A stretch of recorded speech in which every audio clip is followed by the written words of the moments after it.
Hi, Kevin at Ledoux Guitars. Been away from YouTube for quite a long time now. Uh, Spent nearly 2 weeks in Northern California last month. I also put out guitar number 152. Was a graduation gift for a young lady, and it had to be out by mid-May. So all of that got done, plus a bunch of other stuff. So I thought today I'd just do a quick update um, on the replacement top for this jumbo guitar. I introduced this several weeks ago before I went traveling.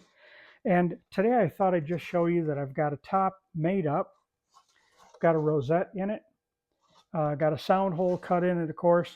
The top is presently 111 thousandths of an inch thick. It's Sitka spruce. And so we're ready to begin fabricating. I've got this at the thickness where I want it.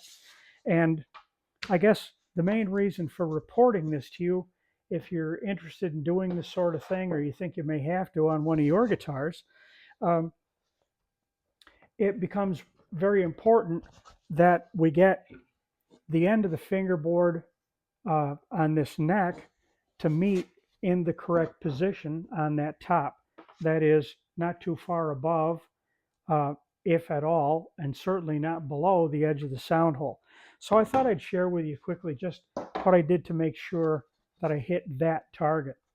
I put a center line on the top, as would be traditional, of course.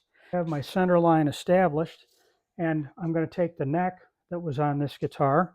This is really pretty simple. I'm sure you can imagine what I'm doing already. Um, I'm putting the end of the fingerboard at the edge of the sound hole where I want it to be, and I'm sighting over here where the heel is. Turn a little bit. And I'm marking that. Now, we want that to be precise, but when I say precise, within a 32nd of an inch is going to be plenty. That's precise enough. So now that tells me where the top of the body is, the upper portion of the upper bout. Now I want to get the body traced on here.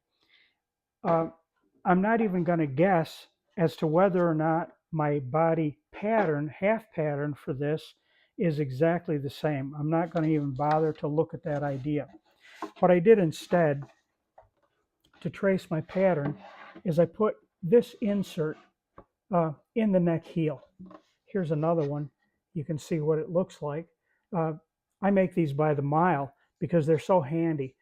You rip them out and get them to the right width so that they just slide in there neatly. And I put a center line on them. It's very useful for all kinds of alignment purposes. And on the other end of the instrument, it's a little difficult to see, but I've established the center of the heel. And I've kind of transferred that mark out where I get another look. I'm not afraid of a pencil line in there because this whole thing, look at it, it's a mess. It's all got to be refinished anyway. So I set this thing down here, of course, as you might expect.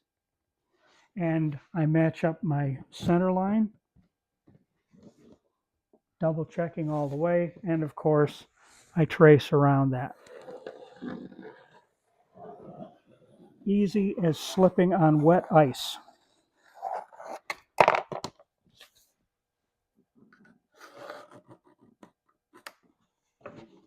And there we go. Now I have an outline for the body that I know is an exact match to the body itself, rather than using the original pattern. The next steps involved in this whole thing will be to put this thing back in a mold that I showed in the previous segment of this series, to redome this and get it cleaned up and ready to glue a top down to it. Where the linings have been fitted into this, that's all going to get patched in so that we can redo the whole process. So there it is. Not terribly informative, but for those of you that have viewed my channel, wanted to let you know I didn't up and die. And for those of you that haven't seen my channel, hope you'll put a like on the video and maybe subscribe. Thanks a lot for watching. We'll be in touch when I go through the next interesting step of this rebuild.